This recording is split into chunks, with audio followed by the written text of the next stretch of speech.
Morning and welcome to our seminar on Student Loans 101.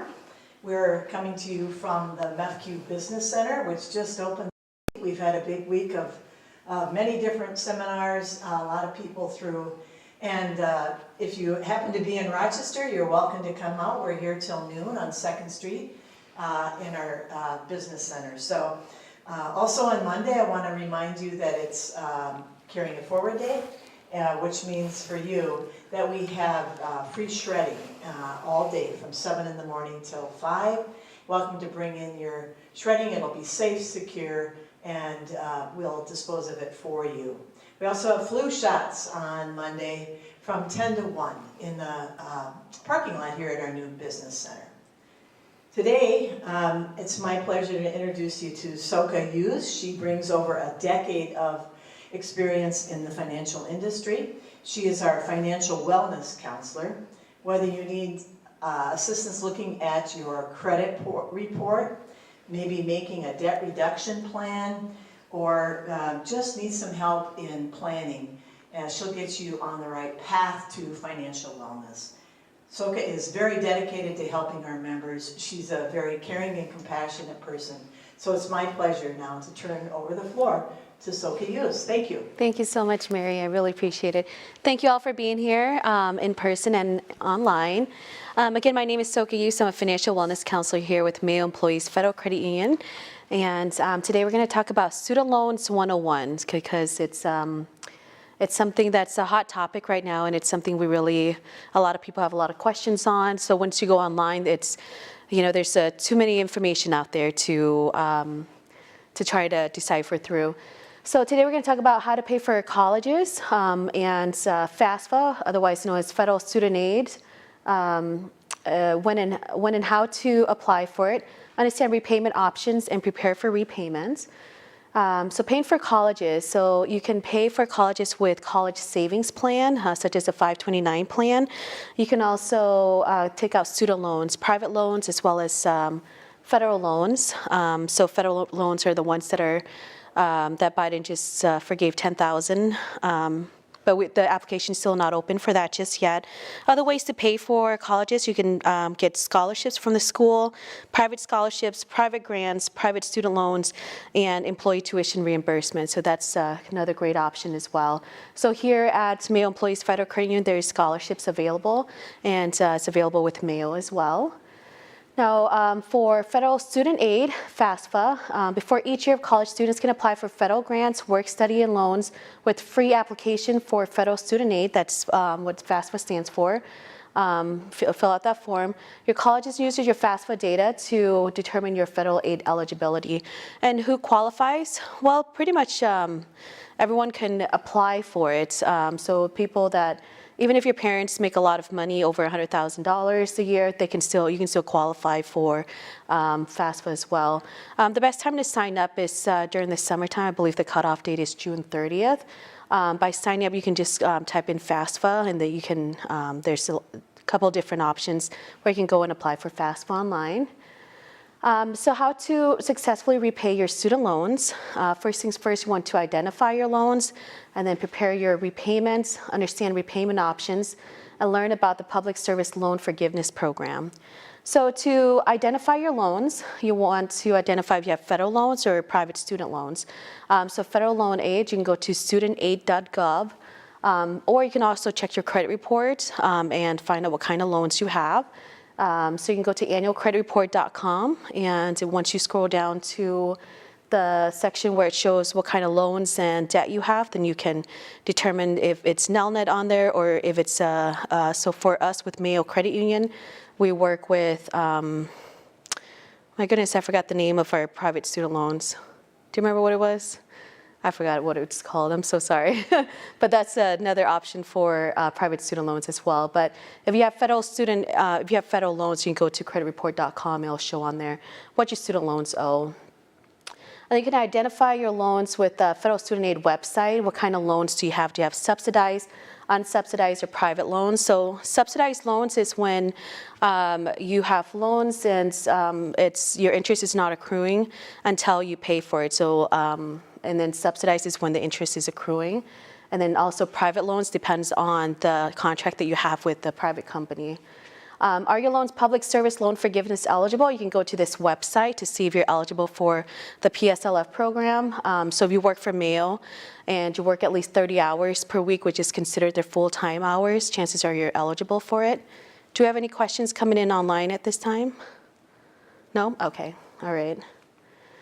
So to identify your loans, so your subsidized loans, your education department pays the interest only while you're enrolled.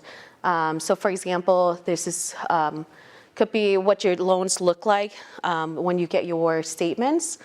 And unsubsidized loans are undergraduate and graduate or professional degrees with higher loan limits. So anyone is eligible for this as well. So this is a sample of what your loan payments might look like as well. And understand repayment options. The standard repayment plan is to have this paid off within 10 years. So I understand not everyone can pay your student loans off in 10 years. Then you have your graduated repayment options, which is payments increase over time. So for example, if you're just starting out in your career, you're, let's say, making $40,000 a year, so you are eligible for whatever your income is, it's according to your income. And as you make more throughout your career, then your payments are going to grow as you make more as well. An extended payment plan gets repaid within 25 years. So if you can help not taking that one, that'd be great because you're going to still have interest rate accrued for those 25 years. And income-based payments are calculated based on your income and family size. So some of the options are pay as you earn, revised pay as you earn, income-based and income contingent, and more. So private student loans, they're not from the government. So right now, when there was forbearance on federal student loans, those are eligible, but the private student loans are not eligible. So they're not government, and their lenders' policies and regulations are different. So it's private student loans. Whatever their policies are is what the terms that you would have to pay back. Cosigner may be required. So if you're a new student, if you're 18, 19, you don't really have credit, you may need a cosigner to help you get that. And then, so the cosigner can also be released after meeting requirements. Some companies require that you pay a certain portion, certain percentage of the balance before the cosigner can get released. So it's really important that you understand your contract with the private student loan lender. Payment examples, wondering what different payments, loan amounts, and repayment types can look like. So for example, the typical student comes out of college with $37,000 in student loan debt. So the standard repayments would be about $394 per payment, per month.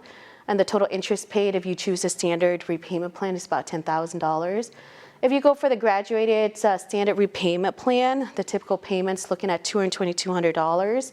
And interest rate will be variable. It's going to be different for each loan. Extended payment plan, about $216 a month. So the extended, remember, is a 25-year one.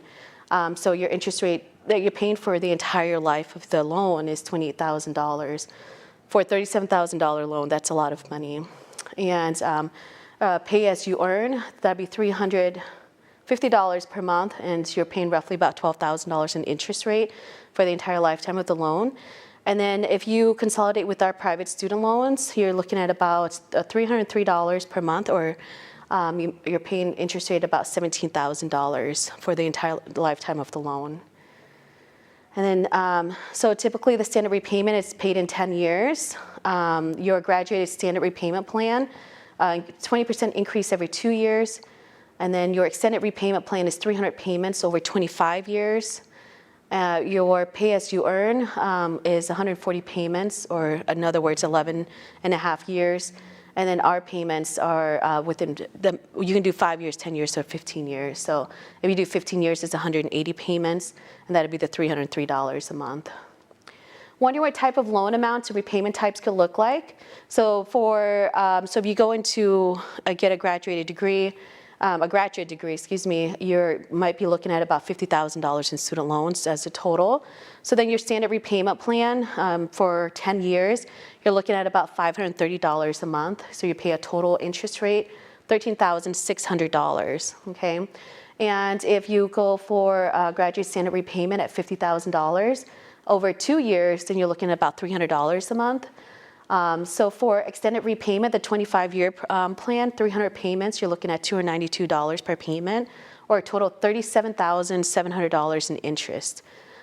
So the pay-as-you-go, that's 18 years. You'll pay $350 a month, and with the interest rate of the interest total paid of $26,000. Income-based plan, that's 10 plus years, $524 per month, and so you're paying a lot of interest as well, $13,700. And our private student loan consolidation plan, if you go for the maximum for 15 years, then you're looking at $409 per month for a total interest paid of $23,538. Okay, so the sooner you can pay this off, the better, because the interest rates are quite a bit on all those. Understanding repayment options for federal consolidation. So you can consolidate all your student loans together into one private student loan, but preferably if you have federal loans, you might want to keep the federal loans consolidated together. And if you have federal subsidized loans, it's best to go ahead and consolidate that to one. So for example, you may have 10 federal subsidized loans, but they're all 10 of them have all different interest rate, and you want to just pay one loan with one interest rate. You consolidate the subsidized loans together, and same with the unsubsidized as well. So it's best to always keep the federal with the federal and the private with private. But with private loans, you consolidate both federal and private loans into one loan with one low interest rate. So the repayments are usually 5, 10, or 15 years. Consider multiple options in terms. So it's always best to do some shopping as well, because remember, this is a long-term loan that you have to pay back with interest rate as well. And the pros of private consolidation, you manage fewer loans. So you can either get one large loan, or you can get a couple of different private loans to consolidate all your student loans together. You can save money with a lower interest rate, so that is a credit base as well. But you can also get a co-signer to help you with that. You can improve cash flow with lower payments because you have a lower interest rate, you have lower monthly payments. You can release your co-signer sooner. The cons of consolidation, you can forfeit benefits provided by student loans, so such as the pandemic forbearance that the government had going since March 2020. So just be mindful of that. What to do if you can't afford your loan payments? You can choose to go forbearance. So postponing payments, interest continues to accrue those, which can cause your loan balance to increase. So if you're having a hard time paying this back, you're going through medical or financial hardship, you can ask for forbearance. They can grant you, I believe, up to 6 months outside of the federal loan forbearance. And even though you're not making payments or making very minimal payments on it, your interest rate will continue to accrue. So it's going to get bigger.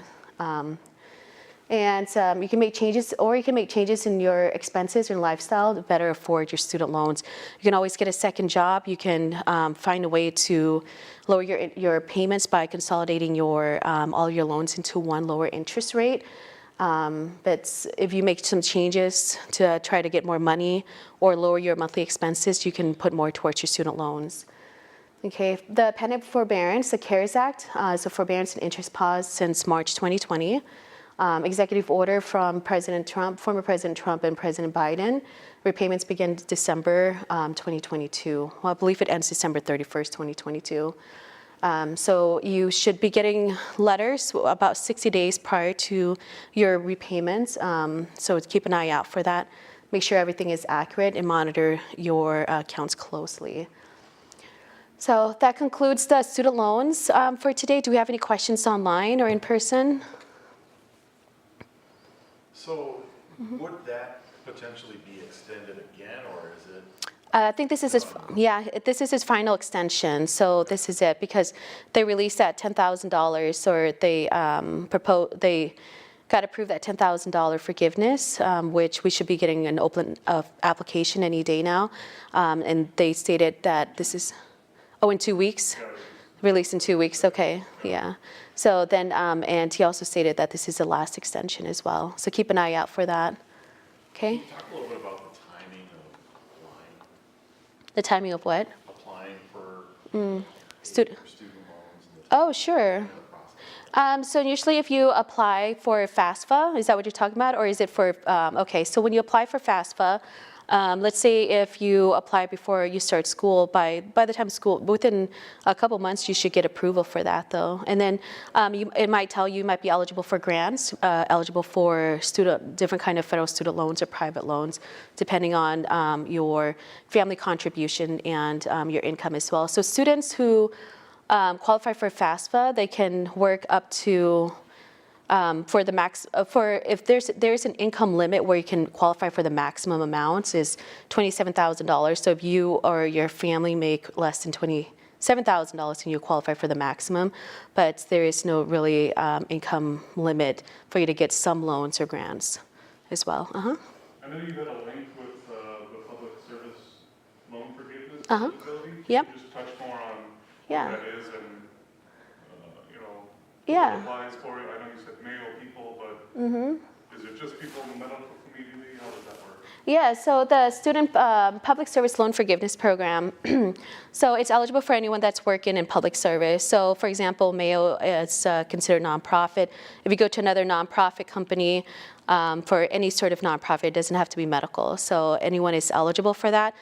For this particular one, you have to work at least, work 30 hours, which is considered full-time for them. But you have to apply with the loan forgiveness. You can go to studentaid.gov and type in public service loan forgiveness. They can tell you the eligibilities. Then you will have to qualify. Excuse me. Your company has to qualify for it, and then you can go and apply, and you'll see and then once you